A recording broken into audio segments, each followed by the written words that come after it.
अस्सलाम वालेकुम स्टूडेंट्स।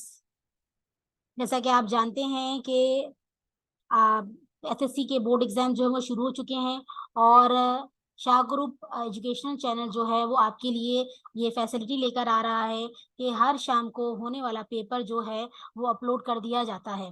तो जैसा कि आज 12 मई है और फ्राइडे का दिन था और आज जो पेपर हुआ है वो हुआ है केमिस्ट्री का। और 9 केमिस्ट्री का पेपर जो है वो Shah group online education channel पर अपलोड कर दिया गया है ताकि आप इसके सॉल्यूशन को देखकर आइडिया लगा सकें कि आप पेपर में क्या मिस्टेक्स कर आए हैं। तो चले हम चलते हैं पेपर के सॉल्यूशन की तरफ। सेक्शन ए सबसे पहला हमारा पार्ट था पेपर का और इसमें होते हैं एमसीक्यूज। 12 एमसीक्यूज होते हैं जो आपने सॉल्व करने होते हैं। तो पहला क्वेश्चन है, choose the correct answer for each from the given option. पहली ब्लैंक आपको स्क्रीन पे नजर आ रही है। According to Avogadro's 1 gram mole of any gas at STP standard temperature pressure occupy volume.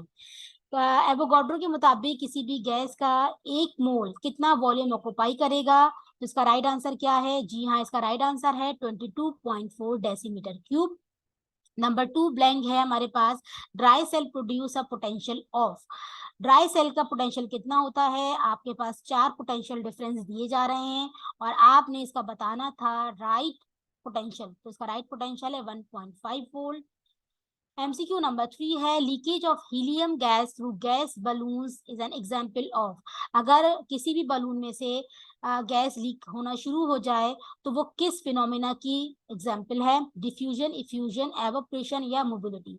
तो इसका राइट आंसर है इफ्यूजन, क्योंकि ये लीकेज है, स्प्रेडिंग नहीं है, तो डिफ्यूजन नहीं होगा। एमसीक्यू नंबर 4 है, it is a type of dipole dipole interaction.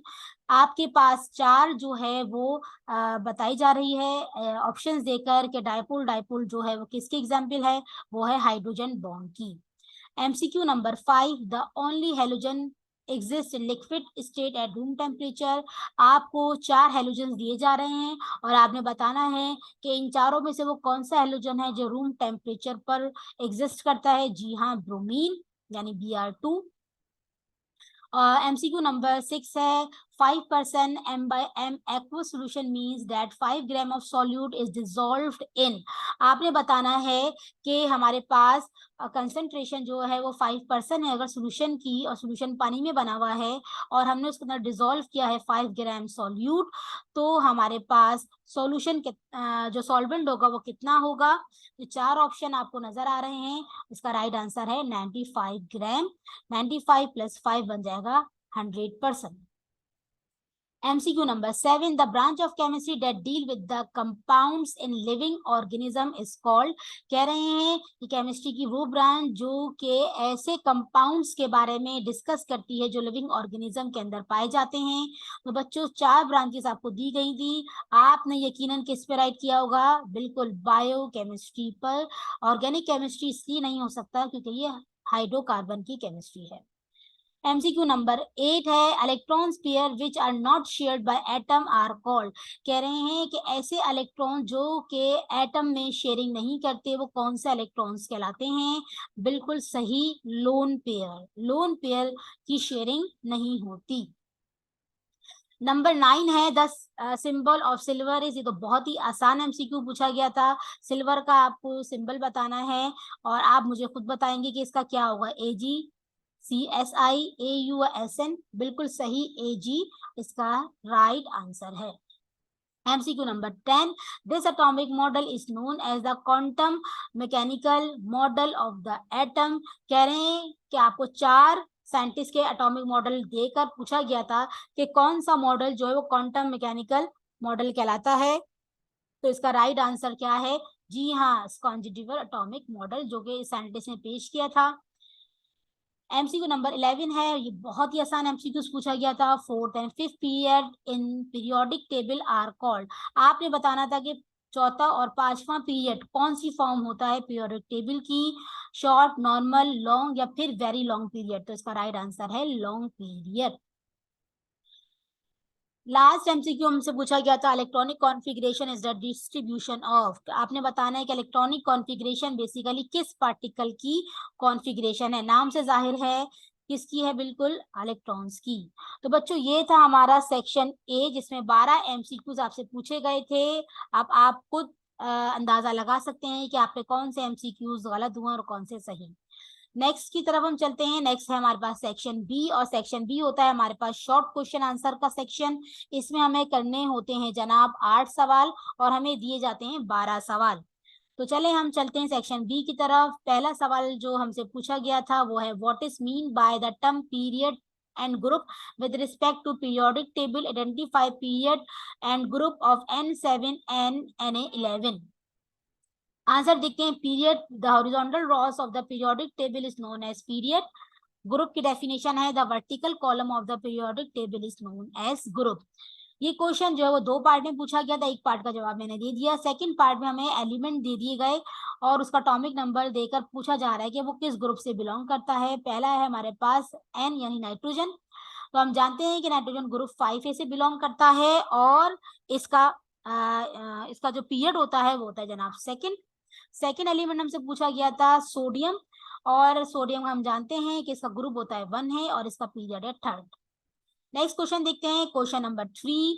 बिल्कुल एक न्यूमेरिकल है। Calculate the number of moles and number of molecule present in 45 gram of glucose. तो जनाब सबसे पहले हम बनाएंगे इसका डाटा, क्योंकि ये न्यूमेरिकल है। हमें मास ऑफ ग्लूकोज दिया गया था 45 ग्राम, हमें मोलर मास नहीं दिया गया था, ये हमने खुद निकाला है। फॉर्मूला हमने लगाया, number of atom multiply by atomic mass, और हमने कार्बन, हाइड्रोजन, ऑक्सीजन के नंबर ऑफ एटम को उनके एटॉमिक मास से मल्टीप्लाई कर जो मोलर मास निकाला ग्लूकोज का वो आया 180 ग्राम्स। अब हम करेंगे जनाब कि हमें रिक्वायर्ड क्या है। तो जनाब हमें रिक्वायर्ड है moles of glucose and number of molecules of glucose. दो चीज हमसे पूछी गई हैं, हम 1 बाय 1 सॉल्व करेंगे। तो पहले हम निकालेंगे नंबर ऑफ मोल्स, और मोल्स के लिए फॉर्मूला लगाएंगे मास डिवाइड बाय मोलर मास। दोनों चीजें हमारे पास मौजूद हैं। 45 डिवाइड बाय 180, आंसर आ गया 0.25 मोल। तो बच्चों एक पार्ट तो सॉल्व हो गया। नेक्स्ट है finding the number of molecules. इसके लिए हमने फॉर्मूला लगाया, number of molecule equals to mass of moles of glucose multiply by Avogadro. तो मोल्स हम निकाल चुके हैं ऊपर वाले हिस्से में 0.25, और एवोगाड्रो से हमने उसको मल्टीप्लाई किया, हमारे पास आंसर आ गया 1.505 10⁻23 मॉलिक्यूल्स। ये क्वेश्चन सॉल्व हो गया। नेक्स्ट क्वेश्चन हमसे पूछा जा रहा है, write down the electronic configuration of the following elements. हमसे जो है वो एलिमेंट्स की इलेक्ट्रॉनिक कॉन्फ़िगरेशन पूछी जा रही है। तो बच्चों पहला जो एलिमेंट है वो है कार्बन। मैंने दोनों तरह से इलेक्ट्रॉनिक कॉन्फ़िगरेशन आपको करके दिखाई है बच्चों, क्योंकि उसने साइंटिस्ट का नाम नहीं दिया। ठीक है, अगर आप किसी एक भी तरीके से कर आए हैं तो आपका आंसर राइट माना जाएगा, क्योंकि उसने ये बताया ही नहीं कि आपने किसके अकॉर्डिंग करनी है। ठीक है, तो पहले देखें, हम कार्बन है तो के में 2 इलेक्ट्रॉन आएंगे और एल में कितने आएंगे 4। और अगर हम इसकी ऑर्बिटल की कॉन्फ़िगरेशन देखें तो इसकी ऑर्बिटल की कॉन्फ़िगरेशन 1s2 2s2 2p2, 2 + 2 4 और 4 + 2 6। नेक्स्ट एलिमेंट हमें दिया गया था फ्लोरीन, इसका एटॉमिक नंबर है 9। के में ऑर्बिट्स की कॉन्फ़िगरेशन देखें तो के में 2 इलेक्ट्रॉन है और एल में 7। और अगर ऑर्बिटल्स की देखें तो 1s2 2s2 2p5, 5 + 2 7, 7 2 9। Last element हमें दिया गया था सोडियम, एटॉमिक नंबर है 11, K2L8M1, और कॉन्फ़िगरेशन है 1s2 2s2 2p6 और 3s1। 6 + 2 6 + 2 8, 8 + 2 10, 10 + 1 11। नेक्स्ट क्वेश्चन है हमारे पास question number 5। Define oxidising and reducing agent, identify oxidising and reducing agent of the following chemical reaction. आप से इस सवाल में भी दो चीजें पूछी जा रही हैं कि ऑक्सीडाइजिंग और रिड्यूसिंग एजेंट की डेफिनेशन बतानी है, और एक केमिकल रिएक्शन आपको दिया जा रहा है। उस केमिकल रिएक्शन में आपने बताना है कि कौन सा सब्सटेंस रिड्यूसिंग है और कौन सा ऑक्सीडाइजिंग है। तो पहले हम करेंगे ऑक्सीडाइजिंग एजेंट की डेफिनेशन, और वो है हमारे पास those chemical species which can gain electron or electrons are known as oxidising agent. Reducing agent की डेफिनेशन है those chemical species which can lose electron or electrons are known as oxidising agent. अब आपने zinc plus chloride form, zinc chloride में बताना है कि कौन सा ऑक्सीडाइजिंग एजेंट और कौन सा रिड्यूसिंग है। तो आइडेंटिफिकेशन में मैं आपको बता रही हूँ कि रिड्यूसिंग एजेंट है जिंक, और जनाब ऑक्सीडाइजिंग एजेंट है क्लोरीन, क्योंकि जिंक इलेक्ट्रॉन लूज करेगा और क्लोरीन इलेक्ट्रॉन एब्सॉर्ब करेगा। नेक्स्ट क्वेश्चन है, balance the following chemical equations bye inspection method. बहुत ही आने वाला सवाल तकरीबन हर साल आता है ये सवाल। आपको 3 केमिकल इक्वेशन दी गई, आपने किया इनको बैलेंस। पहली थी पोटेशियम नाइट्रेट को डिकम्पोज किया जा रहा था पोटेशियम नाइट्रोक्साइड और ऑक्सीजन में, आपने इसको किया बैलेंस, 2 कोफिशिएंट लगाकर रिएक्टेंट और प्रोडक्ट बोथ साइड पर नंबर ऑफ एटम इक्वल हो गए, तो इक्वेशन बैलेंस हो गई। नेक्स्ट इक्वेशन थी आपके पास कैल्शियम का रिएक्शन करवाया जा रहा था वाटर से, लाइम वाटर फॉर्म हो रहा था और हाइड्रोजन गैस रिलीज हो रही थी। आपने भी इसको कोफिशिएंट 2 लगाया रिएक्टेंट साइड पे वाटर के साथ, इक्वेशन आपकी बैलेंस हो गई। नेक्स्ट आपके पास है नंबर 3 कार्बन मोनोऑक्साइड का रिएक्शन कराया जा रहा है ऑक्सीजन से, फॉर्म हो रही कार्बन डाइऑक्साइड। तो आपने क्या किया, आपने कोफिशिएंट 2 यूज किया रिएक्टेंट साइड पे भी और प्रोडक्ट साइड पे भी, आपकी इक्वेशन क्या हो गई जनाब, बैलेंस हो गई। नेक्स्ट क्वेश्चन 7 है और क्वेश्चन नंबर 7 है numerical. The pressure of a sample gas is 3 atmosphere at the volume is 5 liter. If the pressure is reduced to 2 atmosphere, then what would be its new volume? आपसे पूछा गया था कि एक sample of gas है, उसका pressure जो है वो 3 एटमॉस्फेयर है, तो उस पर वॉल्यूम उसका 5 लीटर है। फिर वो कहते हैं कि प्रेशर रिड्यूस कर देता हूं मैं और 3 से 2 कर देता हूं, तो बताओ नया वॉल्यूम क्या होगा। तो स्टूडेंट सबसे पहले आप मुझे बताएंगे कि बल्कि आप खुद ही समझ गए होंगे कि ये किस का सवाल है। जी हाँ, ये है बॉयल्स लॉ का सवाल। तो हम बनाएंगे डाटा। हमें क्या क्या चीजें गिवन है, हमें P1 गिवन है, हमें V1 गिवन है, हमें P2 गिवन है और पूछा जा रहा है हमसे V2। तो हमने लगाया फॉर्मूला, फॉर्मूला है P1 V1 equals to P2 V2। हमें पता है कि जो चीज हमें पता नहीं होती उसको हम रखते हैं एक साइड पर। हमने 3 को 5 से मल्टीप्लाई किया आया 15, और हमने V2 को साइड पे किया, 2 से डिवाइड किया क्योंकि 2 V2 से मल्टीप्लाई हो रहा था। आंसर आ गया जनाब आपके पास 7.5 लीटर, जो कि बॉयल्स लॉ के स्टेटमेंट को भी वेरीफाई कर रहा है। नेक्स्ट क्वेश्चन पूछा गया था write down the 3 differences between amorphous solids and crystalline solids. आपने कंपैरिजन बताने हैं जनाब, किसकी कंपैरिजन बताने हैं, एमोर्फस और क्रिस्टलाइन सॉलिड के कंपैरिजन बताने हैं। तो एमोर्फस के अगर हम पॉइंट्स पढ़ें, they don't have definite geometrical shape, they don't have definite geometrical shape, or crystalline hai, they have geometrical shape.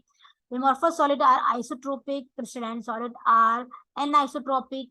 Amorphous solid are unsymmetrical, crystalline solids are symmetrical. Next question, question number 9, define the following terms: saturated solution, unsaturated solution, super saturated solution। ये 3 terms दी गई थी और बहुत ही आसान सवाल था। Definition दी जा रही है तो वन बाय वन मैं आपको डेफिनेशन बताती हूँ। पहली है saturated solution. In this type of solution the maximum amount of solute dissolved in solution at constant temperature.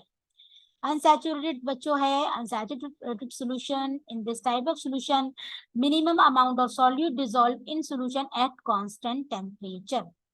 आखिरी टर्म है हमारे पास सुपर सैचुरेटेड सॉल्यूशन और उसकी डेफिनेशन है in this type of solution more amount of solute has been dissolved then the maximum capacity of solution. Question number 10 है write down 3 important characteristics of covalent compound. आपने covalent compound के 3 important characteristics बताने हैं। तो characteristics of covalent compounds आपको screen पे नजर आ रहे हैं one by one. Covalent compounds are gaseous, liquid or solid. Number 2 है generally they are non electrolyte because they don't conduct electricity. Number 3 है they are usually insoluble in polar solvent like water but soluble in organic solvent like benzene and ether. Question number 11 फिर एक numerical है और वो है how much sodium hydroxide is required to prepare 400 centimetre cube of 0.3 molar solution. बच्चों ये numerical आया है जी हाँ चैप्टर नंबर 6 से मोलैरिटी का, और इस सवाल में आपसे मोलैरिटी देके मास पूछा गया है। हाउ मच सोडियम हाइड्रोक्साइड से मुराद है सोडियम हाइड्रोक्साइड का आपको मास बताना है। आपने क्या बनाया जनाब, इसका डाटा बनाया। आपको क्या क्या गिवन है, आपको मोलर मास आपने निकाल लिया मोलर मास के फॉर्मूले की मदद से। फिर आपको मोलैरिटी गिवन थी 0.3 मोल। आपको वॉल्यूम गिवन था 400 सेंटीमीटर क्यूब। रिक्वायर्ड है जनाब आपके पास mass of sodium hydroxide. Original formula आपको पता है कि ये होता है।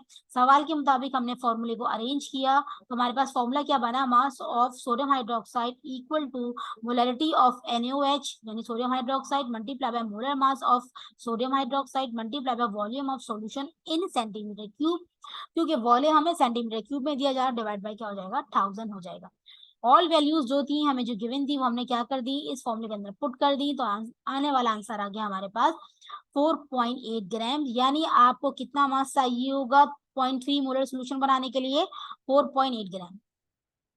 क्वेश्चन नंबर 12 जो कि सेक्शन बी से बिलोंग करता है, पूछा जा रहा है write down 3 properties of cathode rays. तो प्रॉपर्टीज ऑफ कैथोड रेज बतानी होगी 3, वन बाय वन मैं आपको बताती हूँ। This rays emerge normally from the cathode, ये कैथोड से निकलती हैं। Number 2, this rays penetrate small thickness of metal like aluminium और गोल्ड फॉइल। ये बिल्कुल कम थिकनेस वाले मेटल से पेनिट्रेट हो जाती हैं, यानी आर पार हो जाती हैं। Cathode rays are easily deflected by magnetic and electric field. Paper का लास्ट सवाल और सबसे ज्यादा मुश्किल सवाल, बच्चे बहुत घबराते हैं और कहते हैं ये सवाल आएगा तो हम तो पेपर में छोड़ देंगे। जी हाँ, ये सवाल क्या था, साइंटिफिक रीजन का था। सवाल आपको दिया गया था किस नाम से, जस्टिफाई द फॉलोइंग, और 2 स्टेटमेंट पूछे गए हैं। पहला स्टेटमेंट है most of ionic compounds are found in solid state. Second statement पूछा गया है alkali metals form cation easily.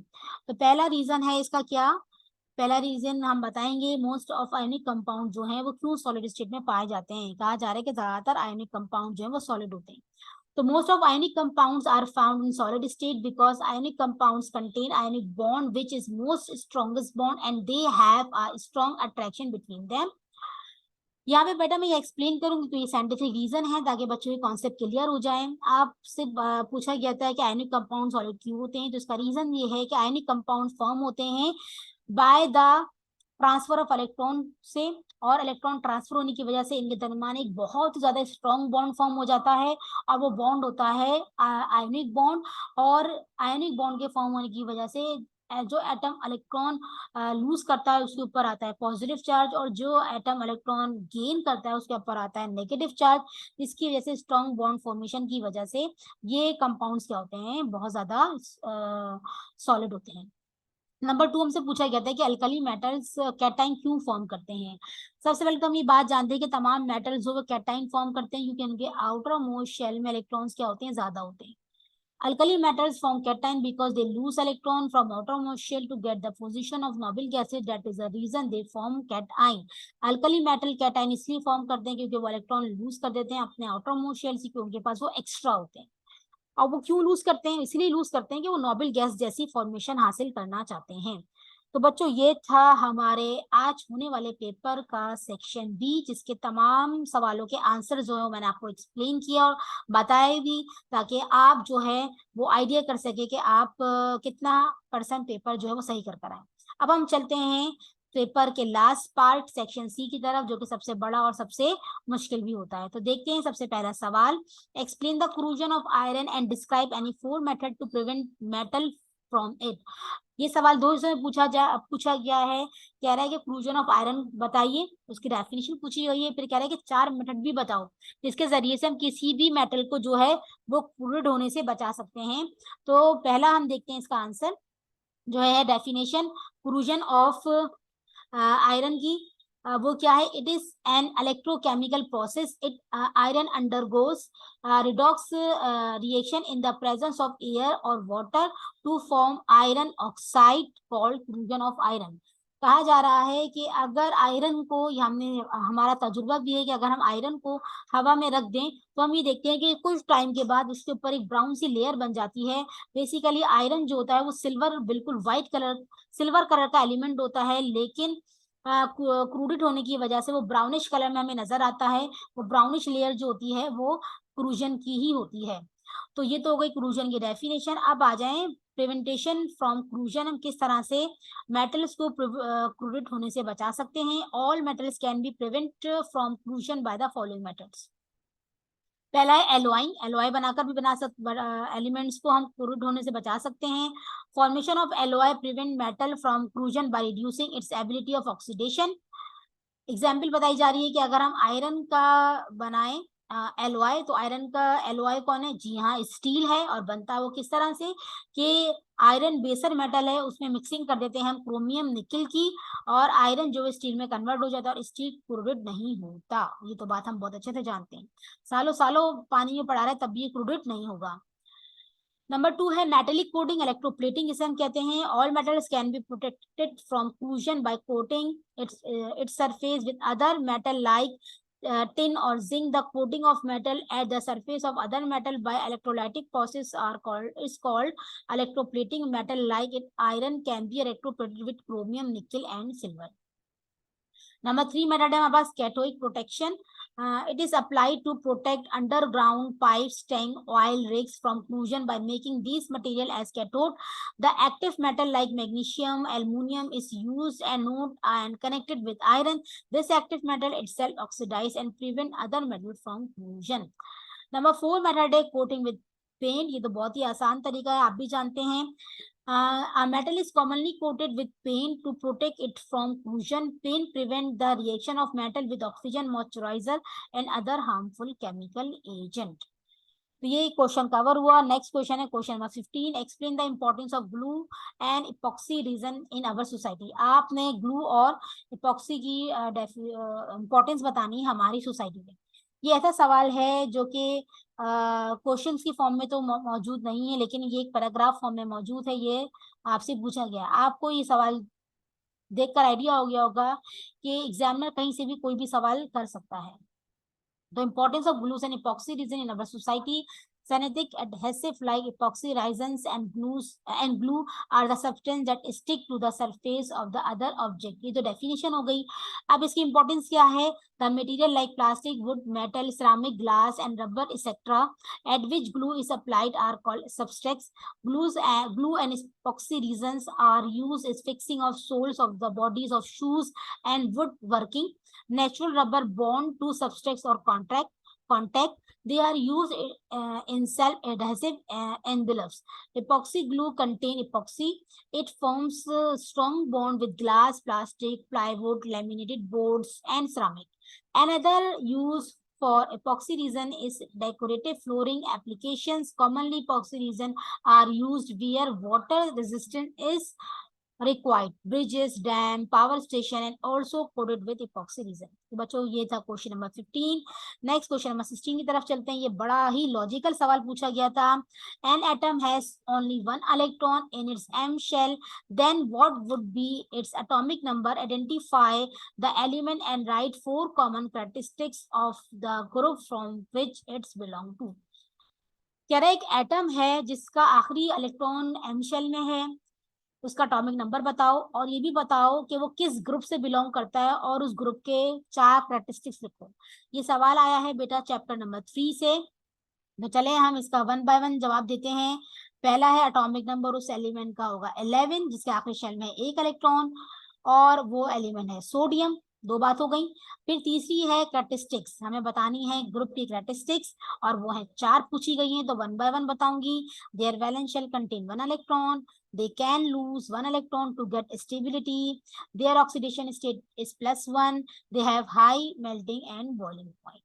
ये तो क्वेश्चन नंबर 16 बच्चों, जो कि बहुत ही लॉजिकली सवाल था. Question number 17. What is coordinate covalent bond? Explain it by the formation of ammonium ion and hydronium ion. इस सवाल को देखिए सबने शोर मचाया होगा कि ये सवाल तो आउट ऑफ सिलेबस है, हमारे बुक में है ही नहीं ये टॉपिक. तो बच्चों चैप्टर नंबर 4 में ये छोटी सी हेडिंग के साथ तो नहीं है, रिएक्शन के साथ ये सवाल मौजूद है. इस सवाल के लिए मैं यही कहूंगी कि आपको आइडिया हो जाता है एग्जामिनर कहीं से भी कुछ भी पूछ सकता है. तो नेक्स्ट पेपर के लिए अगर कुछ बच्चों ने सवाल छोड़ दिया है या उसके चॉइस में भी नहीं था उनके, तो बच्चों नेक्स्ट पेपर के लिए अलर्ट हो जाएं कि एग्जामिनर कहीं से भी कोई भी चीज पूछ सकता है. बुक को लाजमी रीड करें. तो चले हम चलते हैं अपने आंसर की तरफ. सबसे पहले हम देंगे कोऑर्डिनेट कोवेलेंट बॉन्ड की डेफिनेशन और वो है bond in which both electrons of shared pair come from one of the 2 atoms or ion is called coordinate covalent bond. और 2 की फॉर्मेशन पूछी गई अमोनियम और हाइड्रोनियम की. मैं 1 बाय 1 करके आपको बताऊंगी. पहले है formation of ammonium ion. The formation of ammonium ion is form between ammonia and hydrogen ion. The hydrogen atom of ammonia has 1 lone pair and hydrogen require 2 electrons to get stability. So nitrogen share their lone pair with hydrogen ion then form ammonium ion and coordinates covalent form is that's why. Next है हमारे पास formation of hydronium ion, इसके बारे में हम पढ़ते हैं। The formation of hydronium ion is form between water and hydrogen. The oxygen atom of water has 2 lone pairs and hydrogen require 2 electron to get stability. So oxygen atoms share their one lone pair with hydrogen ion, then form hydronium ion H3O positive and coordinate covalent bond is formed. Next question है बच्चों, question number 18, और वो है compare the characteristics of solution colloids and suspension. तो हम इससे comparison, ये chapter number 6 से सिंपल सवाल उठकर आ गया है। तीनों चीजें के बारे में जो है वो कंपैरिजन पूछा है, तो वन बाय वन हम सबके बारे में समझाती हूँ आपको। The particle size less than 1 nanometre, the particle size greater than 1000 nanometer, the particle size 1 to 100 nanometer. It is homogeneous mixture, it is heterogeneous mixture, it is homogeneous as well as heterogeneous mixture. It cannot be separated by physical method, it can be separated by physical method, it cannot be separated by physical method. It cannot scatter with light, it can scatter light, it can scatter light. Last सवाल है हमारे इस paper का, और वो है define Charles law of gases and explain the mathematical representation of it. इस सवाल में भी दो पार्ट हमसे पूछे गए हैं। पहले हमसे पूछा गया है चार्ल्स लॉ का स्टेटमेंट, और फिर उसका डेरिवेशन भी हमसे पूछी गई। पहले हम पढ़ेंगे इसका statement. The volume of a given mass of a gas is directly proportional to the absolute temperature at a given pressure. Pressure को कांस्टेंट रखते हुए अगर हम वॉल्यूम और टेम्परेचर को ऑब्जर्व करें तो हम देखते हैं कि वॉल्यूम के इंक्रीज होने से टेम्परेचर भी इंक्रीज होता है, वॉल्यूम के डिक्रीज होने से टेम्परेचर भी डिक्रीज होता है। तो according to the Charles law the volume of the gas decrease और increase as the temperature decrease और इंक्रीज रिस्पेक्टिवली। तो डेट्स मीन्स हम इस बात को हम कैसे लिख सकते हैं, v directly proportional t। Proportional T का साइन हटाएंगे क्योंकि हमें क्या लगाना है, इक्वल टू, तो हम लगाएंगे कांस्टेंट। कांस्टेंट हमने लगाया तो हमारे पास हो गया v equal to constant t, और अगर मैं कांस्टेंट की वैल्यू मालूम करना चाहती हूँ तो हो जाएगा k v divide by t, where k is the constant of proportionality, which is the ratio of volume and absolute temperature. Thus this relationship can also be expressed in another form if v1 v2 are the initial and final volume and t1 t2 are the initial and final absolute temperature of a gas respectively, then according to the Charles law v1 divided by t1 equal to v2 divided by t2. So students, thank you for watching. आपका बहुत बहुत शुक्रिया कि आपने जो है इस video को देखा। अपने कमेंट्स जो है वो ज़रूर हमें बताइएगा, और हमारे चैनल को सब्सक्राइब कीजिए ताकि हर शाम जो है वो आप अपने देने वाले पेपर का सोल्यूशन जो है वो यहाँ पर देख सकें और आपको आइडिया हो सके। मेरी दुआ है कि आपका पेपर बहुत अच्छा हुआ हो और आपके अच्छे मार्क्स आए। सो अपना बहुत सा ख्याल रखिएगा। अल्लाह हाफिज़, सी यू नेक्स्ट टाइम।